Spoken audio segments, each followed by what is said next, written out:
Hello, everybody. My name is George Ogan, and I'm the founder of Migratrada Network. At Migratrada Network, what we do is we get people acquainted with the construction space in the UK, let people understand about the need in construction, helping people navigate their way into having a career in construction.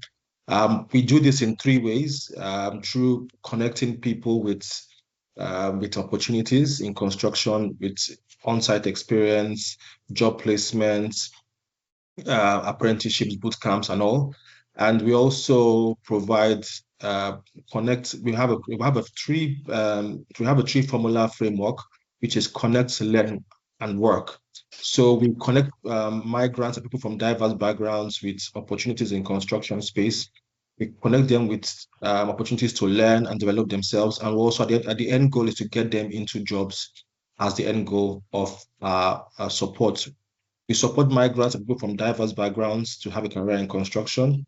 And that's about it. We've been doing this for almost a year, and we've created good relationships across various companies with the CITB, different associations, different training providers, different employers to make sure that people get and have a career in construction. I will go quickly and introduce our guest for today. Our guest for today is Rosaline Kunrunmi, and she works with CITB. I'll let her introduce herself and also tell you why she's here. Thank you everyone for coming. We appreciate you all for standing by us, for being there with us, and also showing interest in the construction space in the UK. It's our desire that everyone in this space and everyone interested in construction gets the right information they need to navigate the sector, gets connected to opportunities in the sector, and also gets employed as well. We want to simplify the way people get information in the UK construction space, especially for migrants and people from diverse backgrounds who don't have enough information about the sector, who are interested in the sector, and who would want to know how to navigate their way through it. Yes, the UK construction industry is facing a severe skill shortage, and we feel and we know that migrants are dedicated to work and are willing to provide and give their own quota in solving this problem. We are keen about getting people to work, people that have the right documentation, people who qualify to work, people who are serious, people who are dedicated. We are keen about people having a career in construction. And yes, I'll leave it to my guest today, who has all the juicy information. She's been it, she's lived in it, she lived this, what she does on a daily. She's basically pro getting people into construction, and she has all the knowledge, and she'll tell you about all the incredible things CITB is doing to help people. All right, then. So welcome everyone. All right, Rosaline, you could take the floor and introduce yourself. Good to have you. Good morning. Thank you. Morning, everyone. Thank you so much, George, for inviting me to represent CITB this morning, and welcome everyone. So like George said, I'm Rosaline Kunrunmi. So my background is HR and learning and development, L&D across government sectors. I've got over 20 years experience in UK HR and L&D industry. So my role with CITB, so I joined CITB over 2 years ago, coming from ACAS. ACAS were the one doing employment law. So my role with CITB is just to support employers that are registered with CITB. So basically, let me just tell you about CITB. So CITB stands for Industry Training Board for construction sectors. We cover England, Scotland, and Wales. So it is our job to help construction industry to attract talent and to support skills development to build a better Britain. So you've seen that the government, they've announced so many billions of construction housings they're going to build in the next 5-10 years now. So CITB, we are involved in that. So we are non-executive public body in charge of our own budget and activities. What do I mean by that? So we control everything that we do. However, we are supported by DFE, Department for Education, and we are also accountable for ministers and parliament.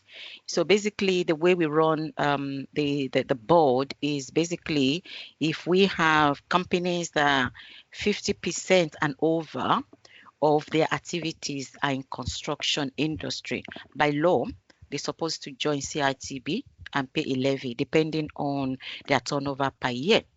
However, we don't force them, but the benefit outweighs. So our purpose is to support industry to have skills, competent and inclusive workforce now and in the future. So when I talked about the competent and inclusive workforce, this is where Migratrada they come in terms of supporting people that actually they've got the construction experience.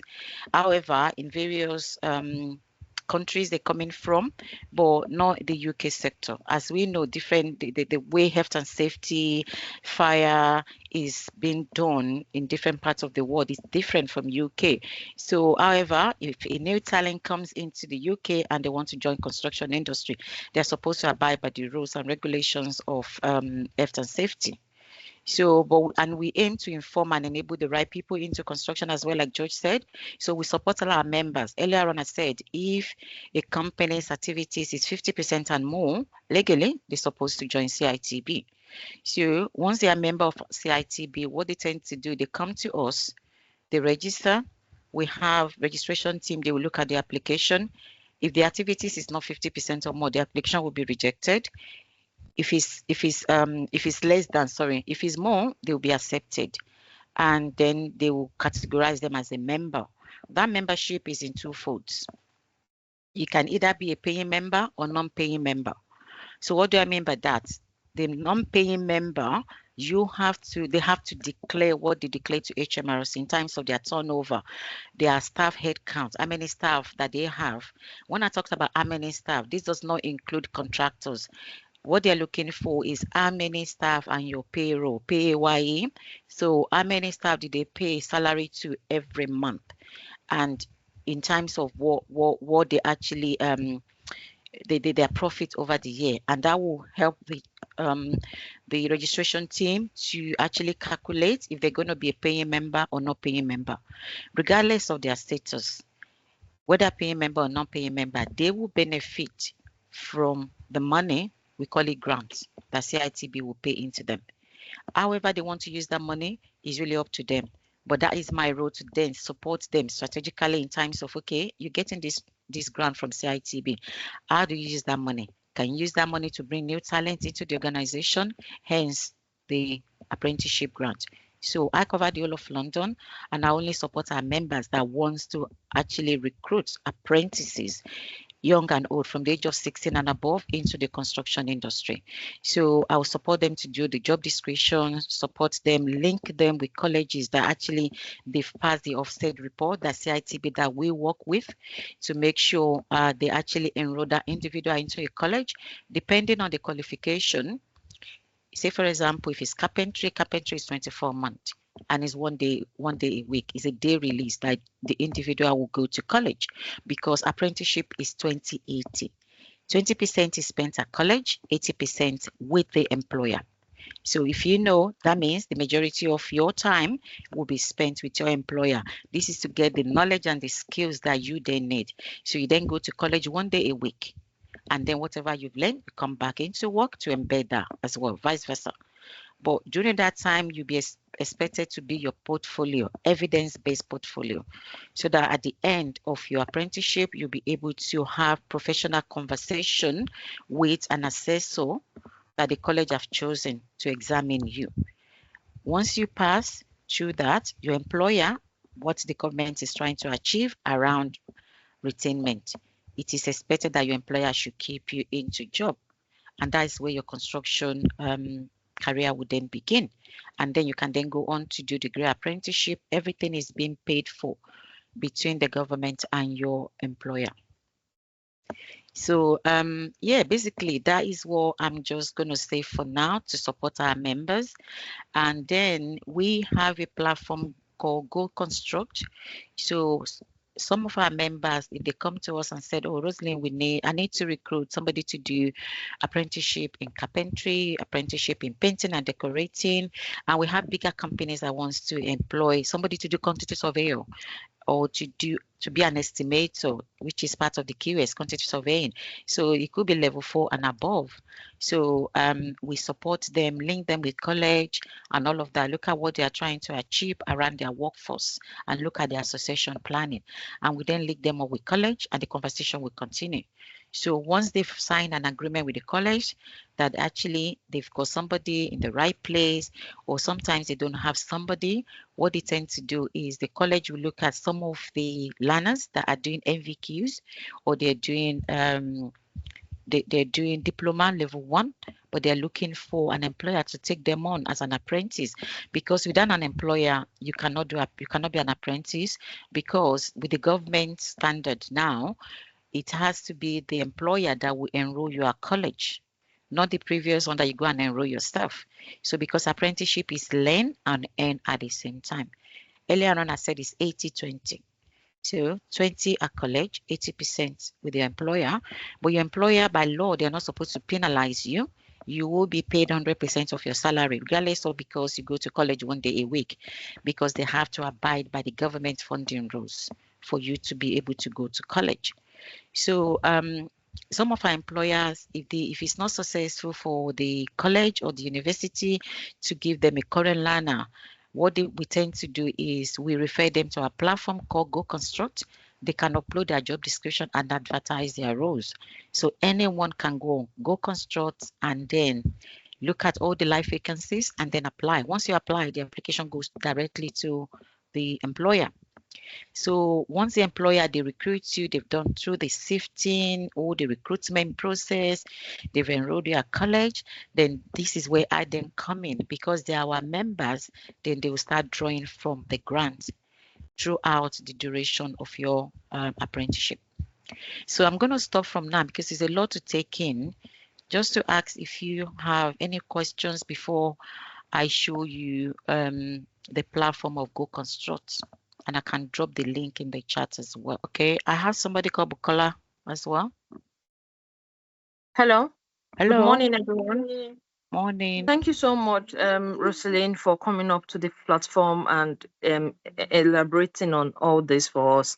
But I want to say that as a migrant, I believe that internship, most times I've someone like me, I've always wanted to go into internship. But the barrier about that is that most time it's clearly stated that you must have lived in the UK 3 years because it's categorized as government funding. So with someone like us that haven't spent 3 years in the UK, does this program really align with our own goals? Yeah, different employers, they do different things. But in terms of the funding rules for apprenticeship, you have to have the right to live in the UK, even if it's 3 years work visa. So depending on the apprenticeship, say for example, if your apprenticeship is going to take 2 years and you've got 3 years visa, why not? Because as long as the employer can verify, you have the right to work in the UK. Otherwise, they will be penalized in terms of the employment law. So that's why we do not have, access to public funds. Yeah. Regardless of you don't have access to public funding, you still need to check the criteria. Don't let it disturb you. So I'm not talking about not having access to public funding. Do you have the right to live in UK? You can have the right to live in UK, but your condition might be you will not have any right to public funding. So basically, I don't know, for childcare, all of those stuff. So yeah, as long as you have the right to work in UK, that is what the employers are looking for, because they are bound by the employment law to make sure they actually employ somebody to actually work under them. Otherwise, they too will be penalized. Yeah, I think there's something in the chat. Yeah, if you have CSCS card, that is even a bonus card. It's a bonus. So I'm not gonna. If you go on CITB website and read about different CSCS card, so it is a bonus. Some of the bigger employers they're actually looking for somebody that's got CSCS card, even if you have the laborers one, so you'll be able to apply. So yeah. I have converted my master degree to the UK framework. So how can I start my career in the UK? So I think this is where George will come in. So the role of George is to make sure you have the right, make sure you upskill yourself in anything in construction industry. You've already got CSCS card. Make sure you have everything health and safety that you can do, things to tap on. There's so many free things out there, free qualification that you can do to get yourself ready, job ready for the UK, and then go into the construction. But when it comes to UK, your degree doesn't matter, to be honest with you. You need to be able to make sure you are ready to learn. This is where apprenticeship come from. You need to unlearn what you have and ready to learn. Unlearn, ready to learn. So let's just put you have masters in something. Earlier on, I said you need to make sure you actually equip yourself in terms of the UK construction industry. Unless your master degree if it's in UK, which is fine, then obviously you're not going to be looking for apprenticeship, are you? So you can still look at Go Construct, because some of our members, they're looking for a site manager, somebody to start from the beginning and then work their way up. But as long as you can satisfy, you're able to do the job, because there will be job description in terms of the specification of what they're looking for. Because sometimes if you have master degree in construction, some companies, if you're going to go like a site manager, they're looking for somebody to come in and hit the ground running.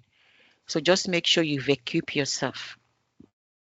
Yeah, because interesting that you're speaking about this, because what I tell a lot of people who show interest in the construction industry, I tell them, I understand that you have degrees and all that things, but you don't have the relevant experience in the UK, which is very important. And it's good that you get yourself into the site to see how things work and see how things run. Don't wait for the big roles. I understand that sometimes we are all coming from where we've held bigger positions across different areas in the world or different locations in the world. But when you're here, in a new industry with a different regulations and different qualifications, it's good for you to even get on site to see how things work, and having said that, you can start up from a very entry level role, but you know where you're going to. Just get your foot in the door first and see how things work. That way you're more informed and you're able to carry out activities when the time comes that requires your level of expertise, because speaking from my own view, in the Nigerian context of it, I'm Nigerian, everybody, and a lot of when it comes to health and safety, we have different health and safety laws, and different ways it's being carried out. Sometimes you're here, it's the issues of the cards, the MVQs, and all those things are new to us. We don't know about it. Sometimes you just get into the construction industry blind. So it's good to get yourself acquainted with every single information out there and how you can get on the space with on-hand experience, on-site experience. So on-site experience, you could get it from different ways. If it might be entry, it might be different internship, it can be through your CITB sponsored on-site experience programs, but it's good that you endeavor to get on-site experience. That way it's easier for you to get on with bigger roles when they come through. Okay, do you want to take another question, Rosaline, or you want to go ahead? I have Danny. Danny says, okay, so you're at work actually. So a training architect from Nigeria and also a handyman, how best can I start? Yeah, I think George covered that as well. You need to get on-site experience, which George will signpost you, because George has actually in times of we signposted George to our on-site experience that CITB the sponsor. So George can actually support you there.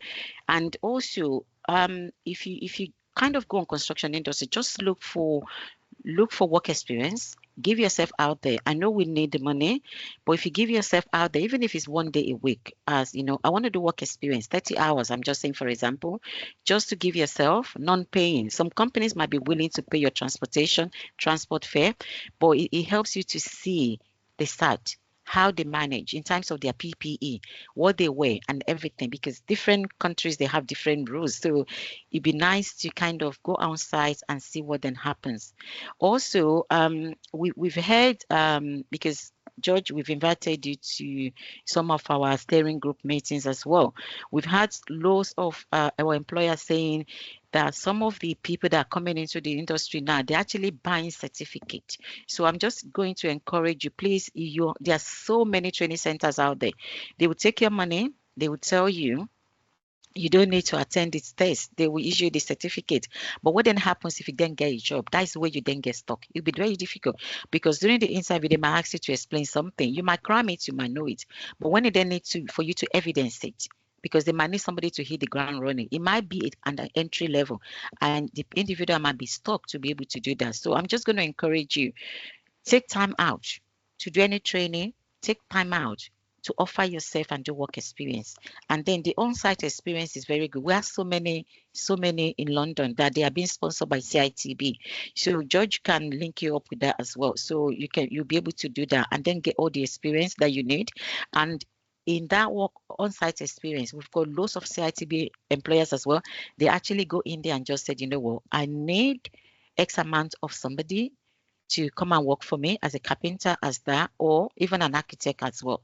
So please, the first thing to do is start from the beginning, offer yourself, look at architecture industry. They're actually looking for trainee architect because they're looking for some of the graduates, that some graduate scheme that we do as well. They look for training. That is the entry level. So please, that is what I'm just going to encourage, Danny. Okay, the time is fast running.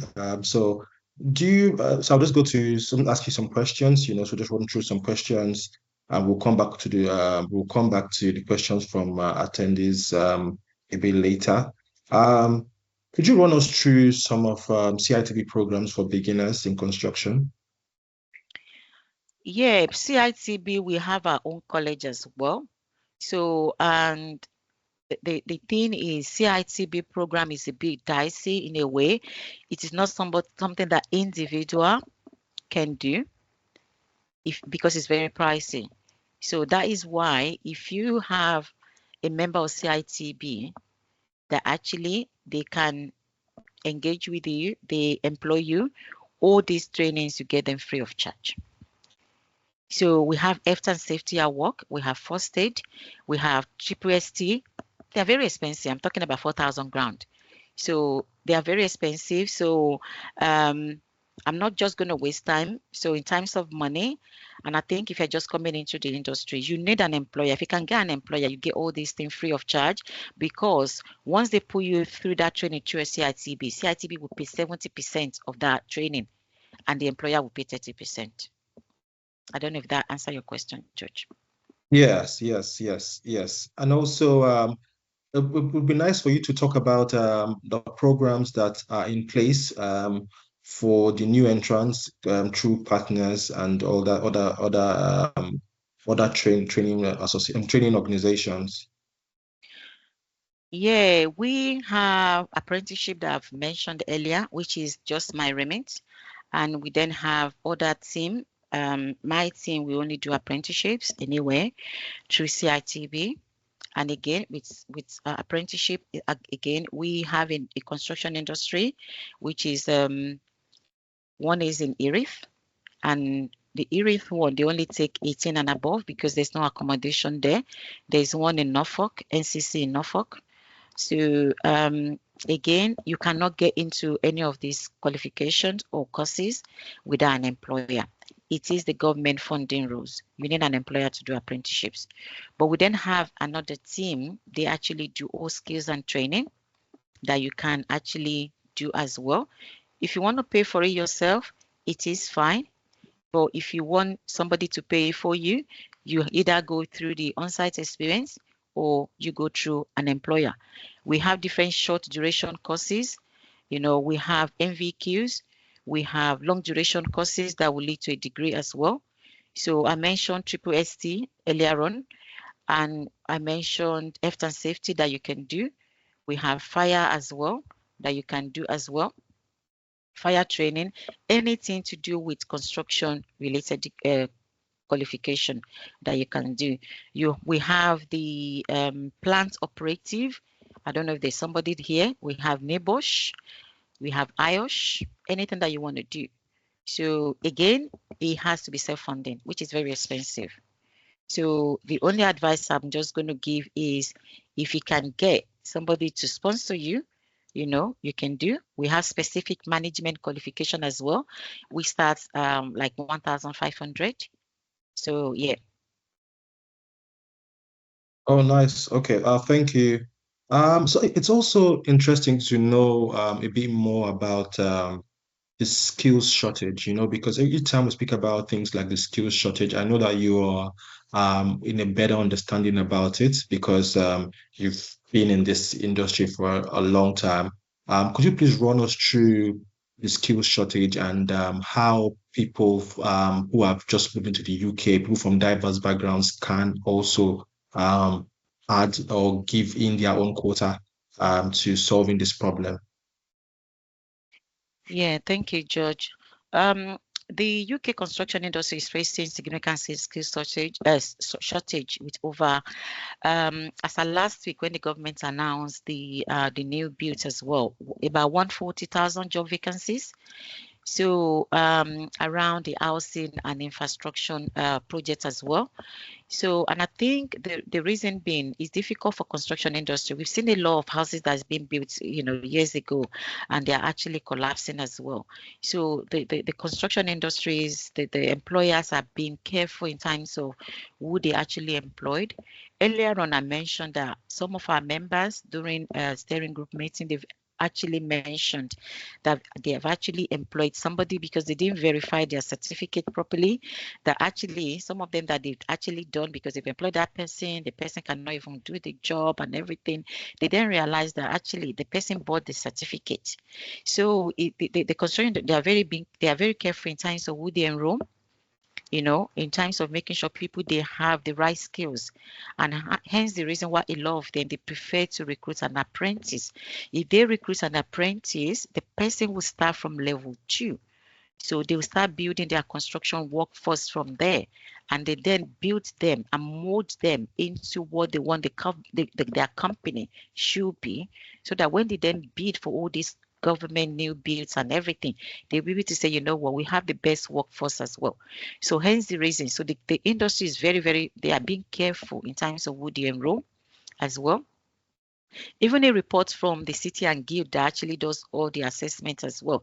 They actually said 76% of the construction firm are struggling to recruit skills workers. And a lot of them are actually bringing immigrants in as well. And the issue they are having is some of them, is either they have language barriers and everything, or they can do the job, but because of the language barrier is very difficult. Hence the reason why I said earlier, make sure before you get into the construction industry, equip yourself with everything. Make sure you understand all the languages, all the abbreviations, terminologies of construction industry, so that when you go out there, you'll be able to shine. Yep. Oh, thank you. Thank you. Well, for the apprenticeships, can people, if I'm 40, can I go into an apprenticeship, or is there an age barrier to this? A lot of people, when they hear apprenticeship, they just feel it's more about it's an age thing. So people feel probably apprentices are maybe 17 or 16-year-olds, so just run us through it. Do you know about anybody who has done apprenticeship at that age, and how it's going for them, and how long did they spend doing this, and how rewarding it is for them? A lot of people see this and think that they have families and apprenticeships, they don't pay them for the job they're doing. And so can you run us through, give us more insight about how the apprenticeships work, and if you get retained after you do your apprentice training, and your duration of apprenticeships? Do you get retained? Do you get given a proper job? How does it work? Where do you start from? Is there a limitation to the kind of apprenticeships you can do? I've heard somebody say, "Oh, I'm a project manager apprentice. I that's what I do." So there's no limitation around the kind of qualification that you can do in terms of apprenticeship. So would you give us more insight about it and how it works? Yeah, thank you, George. We, in terms of diversity or inclusivity, There's no age barriers for apprentice. As long as 16, from 16 and above, you can do. Because last year during the spring budget, the government actually extended that as well. So there's no limitation as long as 16 and above. So we've got people that actually GCSE is coming out next week Thursday, and A levels result was out 2 days ago this Thursday. So a lot of our children doing, they just completed A levels. They don't want to go through the tradition route of going to university because as you know, I've got twins that actually they are in second year, they'll be going to third year university now, and I know how much it is to pay. And I've always said to them, if they were going to, I think I've told George this story, I don't know, because before one was leaning towards civil engineering and one mechanical, and all of a sudden second year in their A levels they change. One is now doing medicine and one is not doing law and criminology. It was a big switch. So, and I've always told them, if it's gonna be in construction, you're gonna do apprenticeship, because they learn and earn at the same time. By the time their counterparts that actually gone to university, they've finished, they will have got that experience. Why those people they've done 4 years in construction industry and university. By the time they come out, they start looking for job, whereas they will have gone up. So in terms of apprenticeship, there's no age limit as long as you are 16 and above. GCSE from the 16, they come out A level GCSE, they can start doing level 2. They can go into carpentry, which is 24 months, and they can go into painting and decorating. From that level 2 of carpentry, they finish level 2. The funding rules, the government funding rule says, as long as one apprenticeship is achieved, you can go to the next one. Then you climb the ladder, then you do degree apprenticeship.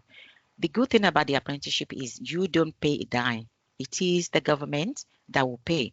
If you're age 16 to 21, the government will pay for your qualification. From 22 and above, the government will pay 95% of your qualification, and your employer that actually employ you will pay 5% of your qualification. However, so that's for the qualification I'm not talking about. But in terms of your salary, your employer, they need to make sure they have money to pay for your salary throughout duration of your apprenticeship. So to answer your question, there's no age limit. As long as you're 16 and above, you can do apprenticeship. So if I have to give an example, George, you mentioned somebody's doing project management, I've seen somebody being an estimator. They've got experience in architect industry, but they don't have the formal qualification. Now they're actually doing level 6 degree with LSBU, London South Bank, to do quantity surveying. The employer is paying for that. They're already a staff in there, over 7 years experience. Like I said, they actually came in through the tradition route of the previous apprenticeship framework. But now, since 2017, the government have moved into the standard in line with the departments of education. So to do apprenticeship, you must have 5 GCSEs, English and maths is compulsory, which is the smallest level, level C, if you've done the O levels. The new grading now is level 4. However, if you are 40 something, 80 something, 40 something, 50 something, and you can't find your certificate, as long as you can sit what we call functional skills, is basic English and maths. You can sit there before your apprenticeship completes. They will enroll you into a college. So there's no reason. So there's no age limit. Let me put it that way. Somebody asked a question. I just wanted us to just brush on it. Okay. It's more about someone with still again no recourse to public funds. How do the governments get involved with every apprentice being apprenticeship, or it's pretty much sometimes just a relationship between CITB and the employer? Because in that case you're not reclassing, or you're not having contact with any public funds. It is basically taken from the CITB fund grants to employers for employment, towards employment, or how does it work? Does it have to do with public funds, or it has to do with only CITB funds and the employers' funds?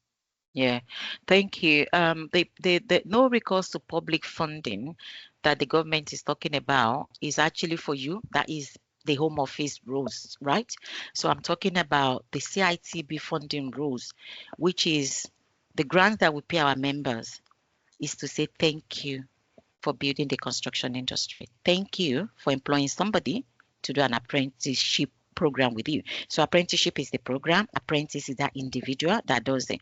So the money is for the employer, however they want to spend it. The money is not for the employee. It's a thank you for taking somebody to build the construction industry. So it is the money from the members that's going to the members. Remember I said, if you're a member of CITB, you pay a levy to CITB.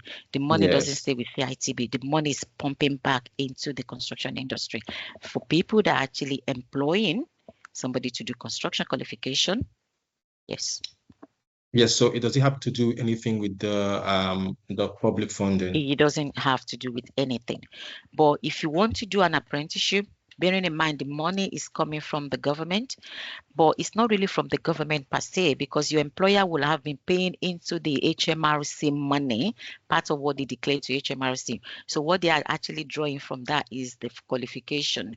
So again, if you have the right to work and you see a job advert that says an apprentice, they will put their specification, what they are looking for. They will put the contact detail of the recruiter. Contact them and ask questions. Don't say, oh, because I don't have access to or no recourse to public funding, I'm not going to apply. I don't think it's the case. As long as you have the right to work in the UK throughout the qualification. Okay. So yeah. Yeah. Oh, amazing. I think one of these days we'll have to look for get somebody from the government side to come and speak about you need somebody from the Home Office. Yes, to come and speak about what it really means and how it affects individuals who are on a pathway towards what do you call it, ILR, that have work, they have the, what do you call it, the right to work, and also are willing to get into construction, and how it affects them, and if no recourse to public funds stops them from enjoying apprenticeships and other programs in place. It would be very interesting for people who see this as a barrier, who feel that this is basically stopping them from also starting a career in construction. What I know is a lot of employers willing to have self-funded apprenticeship programs and would want to get people and train them in-house, on the job training and all that. I know that some of these programs exist, which is basically in line with internships as well, giving you the opportunity to learn on the job. And I don't think any public funding is basically needed in that regard, So I think it's good for people to also do a bit of more research to get a bit more information about how it works. As long the most important thing is having the right to work. Once you have the right to work, it means you're eligible to work here. And there's many opportunities that you can actually benefit from, as long as you don't have any restriction towards your visa. Sometimes you might be on a work visa that restricts you from working somewhere else.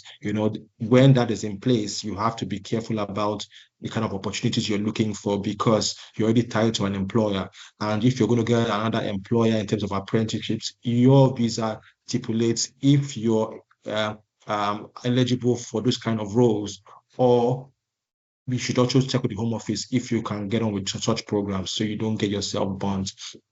So, yeah. Rosaline, do you mind sharing sorry, that? Joy, let me just add to that as well. In terms of the sponsorship program as well, like you said, if the new employer is happy to take you on, the sponsorship visa can be transferred to another employer, but it has to be between the two employers. And I know, Lola, can someone with no recourse, is that the one you answer, public funding, access to public funding? You need to be specific about that. I don't know what you mean by public access to public funding. Are you talking about public funding for training or something? If it's for training, things like skills, on-site experience, it doesn't stop you. The no recourse to public funding that the government is talking about, and I want you to go to the Home Office website, is actually taking, if you have kids, taking child benefits, being on job employment, job seekers, what's it called, money that you take every month. So that is what they are talking about, or relying on housing benefits. Those are the public refund.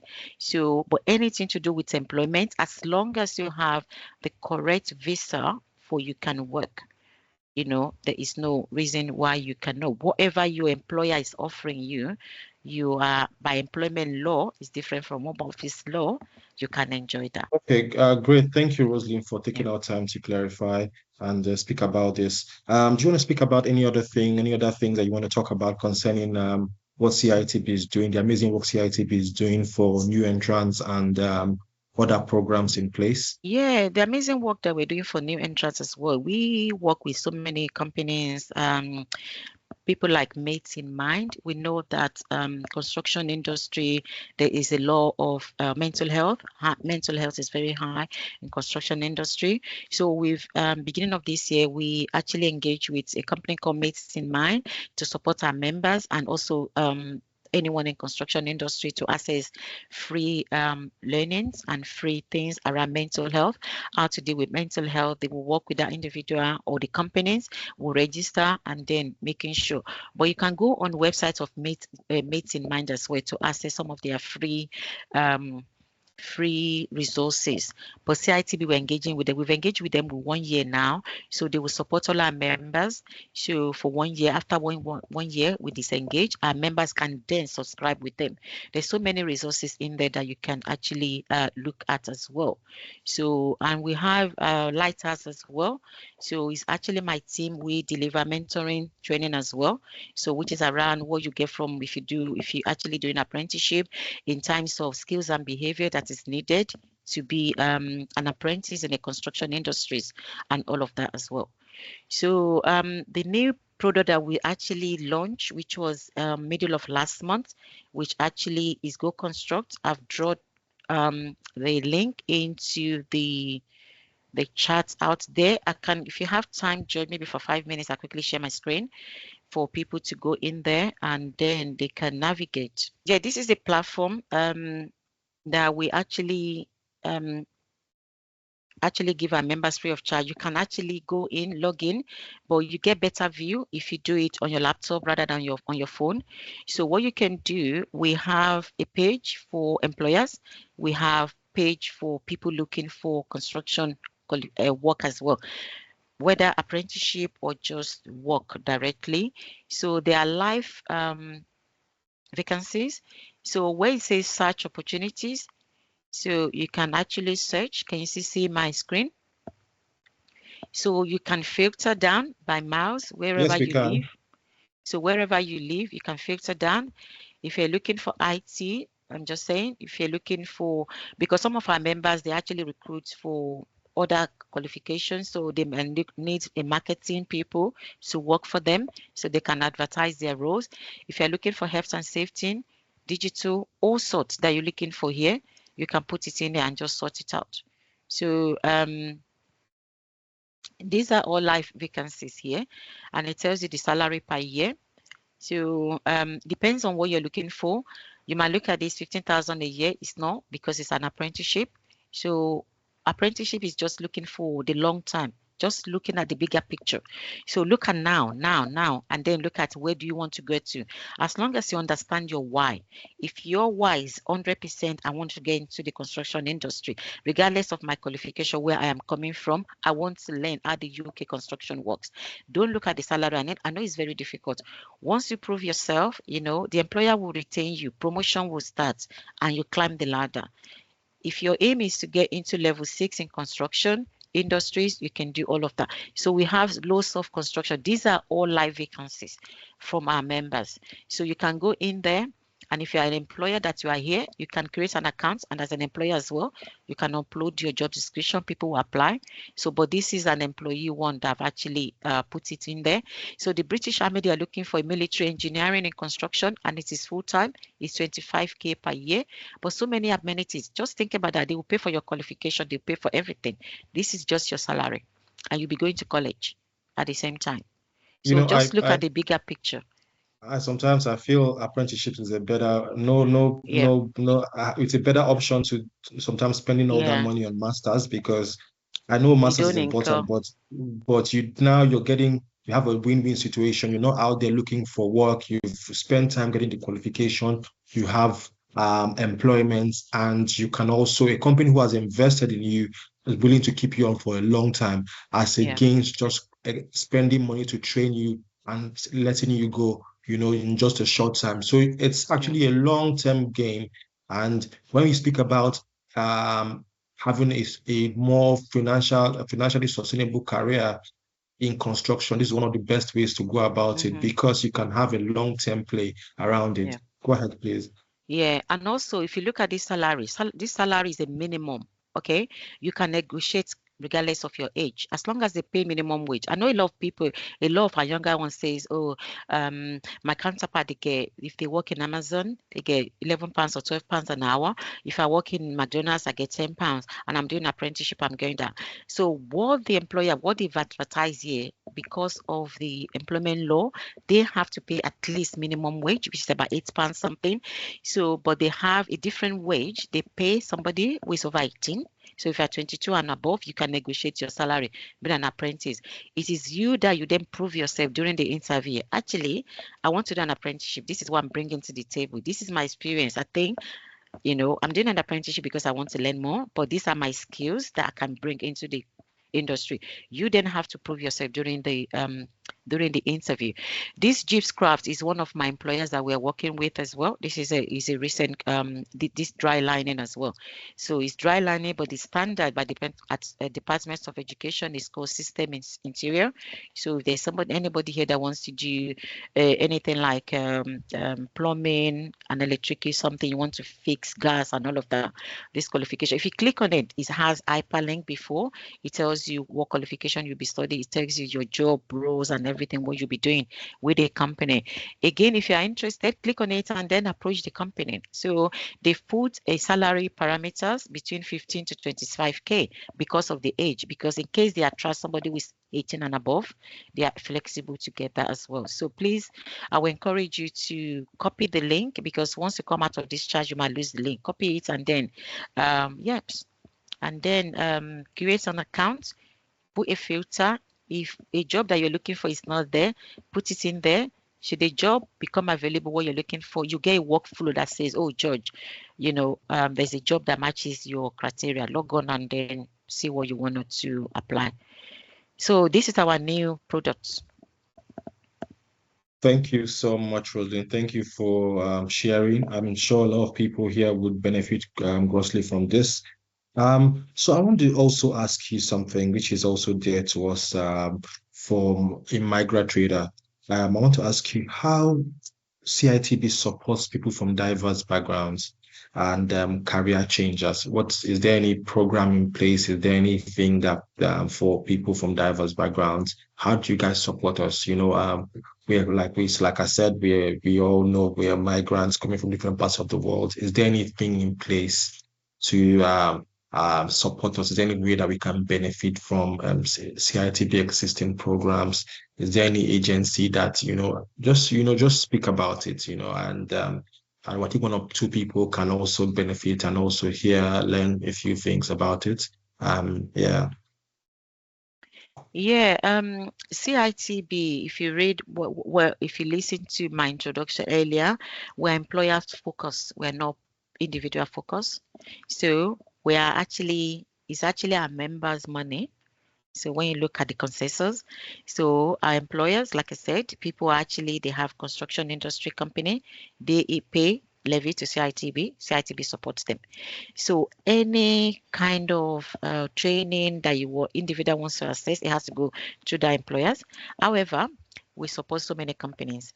So we talked about on-site experience, skill centers. We have lots of skill centers around London. And I think, George, I've introduced some of them. You've met them as well. So CITB, they sponsor them. So the money is being given to them to support anybody, regardless of your race, where you're coming from, age. So if you go on to Skill Center, we have one in Stratford. We have two in Central London as well. So I'm sure, George, I don't know, George, if you have contact details of all these people here today, if you can send them the details of the skill center in London, they can approach them. If you have contact details, the contact details, or they can come through you anyway. I think I've linked you up together. You guys are working together, so you can link them up. So the money goes to those companies which they are supposed to use to support individuals like you as well. We have quarterly meeting with them. The quarterly meeting is tied to the on-site experience. So quarterly meeting that I have with them is for them to evidence how they spend that money, regardless of what. But they have their own apprenticeship training as well that they do, and they have the skills center as well. And there's boot camp, different boot camp from that we recently started working with departments of education. So if you go to Department of Education, George, I think we spoke on Monday, you said you're going to check that as well. We have somebody that actually leading that as well. So the boot camp that is being set up recently by the Department of Education is to train people like you that wants to go into construction, but they don't know how. So it's a 8 weeks training. They go through rigorous training and they get them ready for employment. And they have their names on the pools. Any construction employer can go to them. Oh, I need somebody. Regardless, I'm not just talking about apprenticeship. It could be any roles. Somebody to be a quantity surveyor, maybe grade 1 or grade 2, but not apprenticeship. Can you give me a candidate, few candidates? But that employer will interview them. So if you can check Construction Boot Camp, Department of Education, go through those trainings, like I said, 8 weeks, some do 6 weeks and all of that. But again, you need time. I know some people might be thinking, I'm going to lose some money. There's some money they will pay you, maybe traveling expenses as well. But again, look at the bigger picture. Look at the end goal. Don't look at now. So, yeah. All right. We're almost coming to an end. We'll take on one question. Somebody asked about age limiting for apprenticeships. We've said that today, that there are no age limits. Every age can actually, 16 and above, anyone can apply for it. So can we take one question? Rosaline, do you want to take one question before we go? Yeah, if there's another one, yeah, that's fine. Is there any other one? I have already, somebody call UN, Udo. I have a card already and also a graduate arts. We specialize in painting and art, home decor, and want to take my skills to laboring work.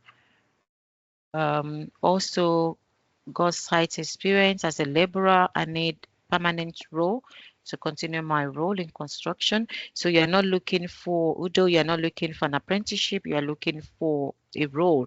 So I've shared the Go Construct page. You can look at employer that are not looking for apprentices. Some are actually looking for, they will title as a laborer. But just be careful, some laboring work, all they ask them to do is to sweep the yard. So it depends on what you're looking for. So just make sure you read the job description properly before you apply. So it will be kind of like a jack of all trade. And the question is, do you think you will learn, from that? So it depends on your why, what you're looking for. So again, I'll signpost you to Go Construct. And also Talent View as well. CITB, we're engaging with them. And George, I was telling you, we disengaged with them end of June. That was why we started working with Go Construct to Talent View is still working in there. So let me just put it in there if I can get the link up. So Talent View, you can go to Talent View as well. They have laborers work as well. We're engaging with them, but it's still existing. A lot of construction companies are still using them. So, but all I'm just saying is CITB, we're not paying them to support our members anymore. So I'll just drop the link here. So Talent View again, you can register, create an account, and then kickstart your career industry as well. All right, Rosaline, you have been amazing. Thank you all for coming, for being here and staying with us through this webinar. The Starting a Career in Construction webinar happens every month. We bring in guests from different stakeholders in construction industry and governments to speak to you about starting a career in construction, telling you about opportunities in place, telling you about how to get into the construction industry, telling you about all that is out there for your benefits. We thank you all for being here. Continue to stick with us with Migratrada Network. We have our one-day training in construction where we tell you all about the UK construction industry, introduction and everything that you need to know about having a career in construction. And we also in the business of supporting you through having a career in construction by connecting you with existing industry stakeholders, training providers for on-site experience, boot camps, work experience, job placements, and everything that you need to have a career in construction. We encourage you all to continue to look for information out there. There's nothing hidden. You have to do a lot of research. Join our networks, join our groups. We continue to share information. Join our trainings. We continue to provide information about the UK construction industry and how you can navigate your way to having a sustainable career in construction. We're also working on our first online job fair. We want to bring employers together, training providers together in one room online, and give everybody an opportunity to speak about what they have, and also give our followers an opportunity to sign up and register for any of these programs that will benefit you in a career in construction. Rosaline, you have been amazing. We thank you for taking our time on your weekend to be here with us. We don't take it for granted. We appreciate you so much for all you have done for Migratrada. You have been a blessing to us. We thank you for everything, and we say have an amazing weekend. Thank Do you you. want to say goodbye? Thank you, everyone, and goodbye. I've dropped another chart. So some women here that wants to go into construction. So Women in Construction Hub as well. So you can go in there. They do specific training. You can join their community as well. So, and like Joyce said, please, all you need to do, make use of your phone to check on different construction support that is out there. Yeah, thank you so much.